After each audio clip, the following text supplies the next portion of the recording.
नमस्कार विद्यार्थी मित्रांनो, स्वागत आहे तुमचं आपलं चॅनल ए क्लास एज्युकेशन वरती।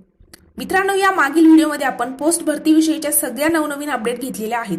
म्हणजे जीडीएसच्या मार्फत, ग्रामीण डाक सेवकाच्या मार्फत जे पदे येतात, बीपीएम, एबीपीएम, त्यांची नक्की काय कर्तव्य असतात, त्यांना वेतन किती असतं, सोबतच 10वीच्या म्हणजे बघा आता 10वीच्या बेसवरती तुम्हाला फॉर्म जो आहे तो फिल करता येतो।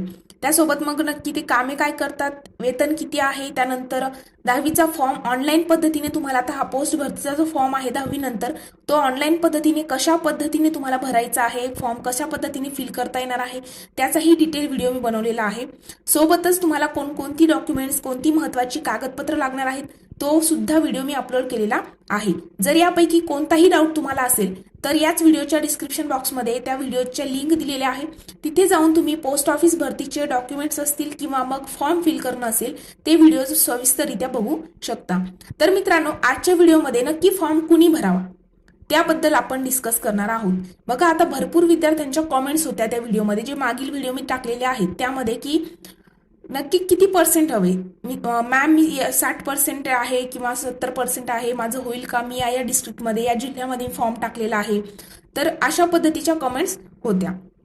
तर बघा, तुमच्या समोर या ठिकाणी स्क्रीनवरती जे आहे तर मागील वर्षीच्या लिस्ट, आता 2023च्या लिस्टनुसार बघा या ठिकाणी दिसतंय की किती मार्क्सवरती सिलेक्शन झालेलं आहे, अशा लिस्ट मी काढलेल्या आहे आणि त्यानुसार मी तुम्हाला डिटेल सांगणार आहे की नक्की खरंच किती मार्क पोस्ट ऑफिस भरती करिता हवे, जेणेकरून तुमचं सिलेक्शन जे आहे ते होणार आहे। आता मी मागे एका व्हिडिओमध्ये प्रेफरन्स देणं पण सांगितलेलं होतं। म्हणजे बघा, जे महत्वाचे 8 जिल्हे आहेत ते 8 जिल्हे मी सांगितलेले होते की महाराष्ट्रामध्ये बघा, तुम्ही आणखीही फॉर्म फिल केलेला नसेल तर महाराष्ट्रामध्ये चंद्रपूर जिल्ह्यामध्ये सगळ्यात जास्त जागा आहेत।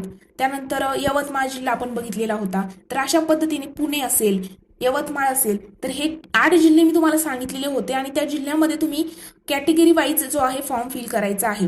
बघा, तुम्हाला जर तुम्ही फॉर्म आणखी फिल केलेला नसेल तर तुम्हाला या ठिकाणी एक काळजी घ्यायची आहे की तुम्ही ज्या कॅटेगरीमध्ये येत असाल त्या कॅटेगरीतल्या महाराष्ट्रामध्ये कोणत्या जिल्ह्यामध्ये सगळ्यात जास्त जागा आहेत ते बघायचं आहे।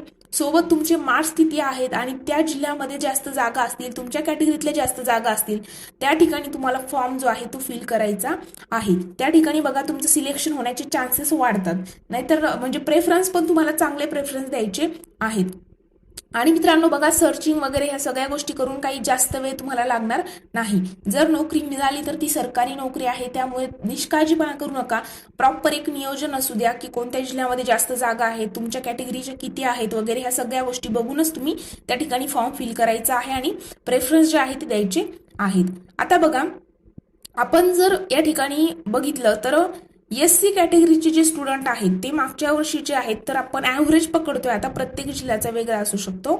तर या ठिकाणी 86 मार्क, बघा तुम्ही जर एससी कॅटेगरीत असाल तर 86% तुमचे मागच्या वर्षीचा कट ऑफ मी सांगते, असं नाही की या वर्षी एवढेच टक्के असणं गरजेचं आहे आणि मग तुमचं सिलेक्शन होईल, अशा पद्धतीने नाही। मागच्या वेळेलाही मी एकदा तुम्हाला समजावून सांगितलेलं होतं की मागच्या वेळेला जर सपोज चंद्रपूर जिल्ह्यामध्ये आता ओबीसी कॅटेगरीतला एखादा स्टुडंट आहे आणि तो जर 70-80 मार्कावरती लागला, सपोज तो 80 मार्कावरती लागला, तर मित्रांनो मागच्या वेळेला फॉर्म फिल करताना म्हणजे हायेस्ट 80 मार्कावाला तो एकटाच स्टुडंट असणार आहे।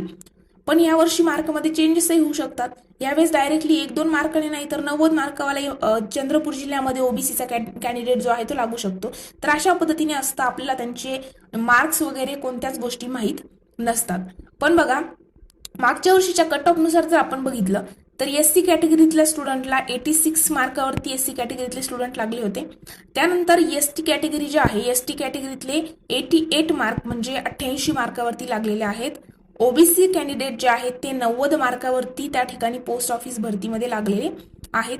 नंतर ईडब्ल्यूएसचं सर्टिफिकेट जर तुमच्याकडे असेल तर तुम्हाला बघा, ईडब्ल्यूएस आणि ओपन कॅटेगरीतल्या जवळजवळ सेमच कट ऑफ मागच्या वर्षीचा होता, 91% वरती त्या ठिकाणी ओपन आणि ईडब्ल्यूएसचे कॅन्डिडेट जे आहे ते लागलेले होते।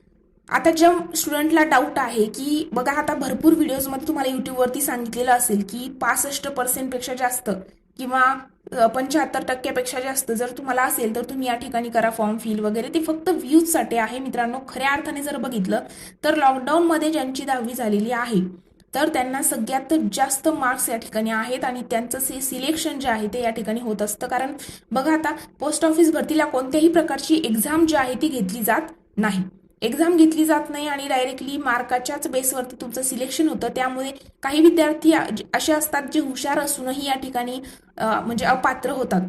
तर अशा पद्धतीचं हा नियोजन जे आहे त्यांचं पोस्ट ऑफिस भरतीचं असतं. त्यामुळे आपण चान्सेस कमीच असतात. जर कमी टक्के असेल, तुम्हाला जर 80च्या आतमध्ये टक्के असतील तर चान्सेस खूप कमी आहेत की लागेलच. कारण की 80% जास्त, काही काहींना 90-96 इथपर्यंत मार्क्स सुद्धा, इतके पर्सेंटेज सुद्धा 10वीला असतात. त्यामुळे आपण शाश्वती देऊ शकत नाही की एवढ्या टक्क्यांवरती या जिल्ह्यामध्ये लागेलच. कारण दरवर्षीचा कट ऑफ हा चेंज होतो. कधी कमी होऊ शकतो, कधीतरी जास्त येऊ शकतो. 1-2 अर्धा मार्काची वाढ नाही तर हे टक्क्यांच्या बेसवरती अवलंबून असल्यामुळे डायरेक्टली 5-5, 10-10 टक्क्यांनी सुद्धा वाढू शकतो. तर अशा पद्धतीने पोस्ट ऑफिस भरतीचं सिलेक्शन होत असतं. आणि तुम्हाला आता करून चुकलं असेल की जर तुम्हाला 60-55% आहे तर तुमचं सिलेक्शन होईल की नाही होणार. ओके, तर आजचा व्हिडिओ आपण इथेच थांबवणार आहोत. जर मित्रांनो तुम्हाला व्हिडिओ आवडला असेल तर व्हिडिओला लाईक, कमेंट आणि तुमच्या मित्रांसोबत देखील शेअर करायला विसरू नका. सोबतच तुम्हाला कोणत्याही प्रकारचा डाऊट असो, आपल्या चॅनलच्या अबाउट सेक्शनमध्ये टेलिग्राम ग्रुपची लिंक दिलेली आहे. त्या ठिकाणी जाऊन तुम्हाला पर्सनली मेसेज करून त्या ठिकाणी तुम्ही तुमचे प्रत्येक जण पर्सनली मेसेज करून तुमचे डाऊट विचारू शकता. तुम्हाला प्रत्येकाला त्या ठिकाणी प्रत्येकाचा डाऊट सुद्धा क्लिअर केला जाणार आहे. आणि सोबतच फ्री स्टडी मटेरियल असेल किंवा स्पर्धा परीक्षेच्या नवनवीन अपडेट असो, तुम्हाला त्या चॅनलवरती मिळणार आहेत.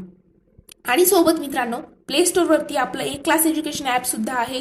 स्क्रीनवरती तुम्हाला लोगो दिसत असेल तर ते ॲप सुद्धा तुम्हाला तुमच्या मोबाईलमध्ये जे आहे डाउनलोड करायचं आहे. जेणेकरून इथून पुढे येणाऱ्या ज्या काही एक्झाम आहेत, सरसेवा भरती वगैरे, त्याच्या बॅचेस, त्यानंतर test series, live plus recorded lecture, सगळ्या गोष्टी तुम्हाला त्या ठिकाणी मिळणार आहेत. तर आज आपण इथेच थांबूया. जर व्हिडिओ आवडला असेल तर व्हिडिओला लाईक, कमेंट आणि तुमच्या मित्रांसोबत देखील शेअर करायला विसरू नका. Thank you so much.